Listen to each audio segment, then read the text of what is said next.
হচ্ছে বোলপুরের নবান্ন মেলার একটা মিনি ভ্লগ। জানি অনেক দিন পর ভিডিওটা দিচ্ছি, মেলা সেই কবে পেরিয়ে গেছে। তবে মেলা ঢুকেই প্রথমে আমরা দেখেছিলাম এই গাছগুলো, মানে নানান রকম গাছ বিক্রি হচ্ছিল। তারপর পুরো মেলাটাই ছিল হাতের কাজের মেলা। তারপর বিভিন্ন জেলার যেসব নিদর্শন, বিভিন্ন জেলা যা সব আর কি বিখ্যাত শাড়ি যা কিছু আছে সেই সবেরই মেলা।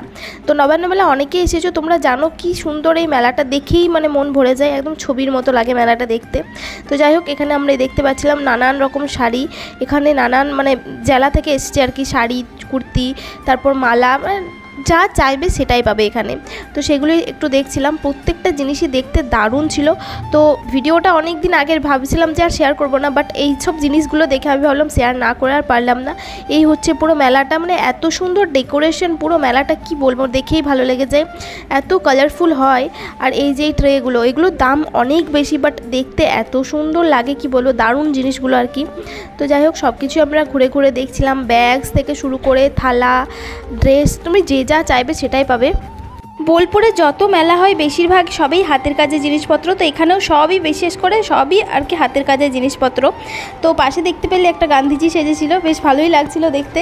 তো যাই হোক, আমিও প্রথমবার এলাম মেলাতে, বেশ ভালো লাগছিল, ঘুরছিলাম আর কি। আর পুরো মানে এত জিনিসপত্র সব হাতের করা, বেশ ভালো লাগে। এই যে এই ফুলদানিগুলো দেখছো সবই কিন্তু হাতে করা, হাতে বোনা, হাতে করা, তারপর কালার করা আর কি। তো বেশ এগুলোও বেশ সুন্দর, কিন্তু এগুলোর দাম একটু বেশি হয় আর কি। তো এই হচ্ছে মেলাটা, পুরোটাই লম্বা করে মেলাটা, ঢুকে থেকে একদম শুরু করে লম্বা করে পুরো মেলাটা, আর পুরোটা ইয়েলো লাইট দেওয়া, বেশ ভালো লাগে, ছবি টবি বেশ ভালোই আসে।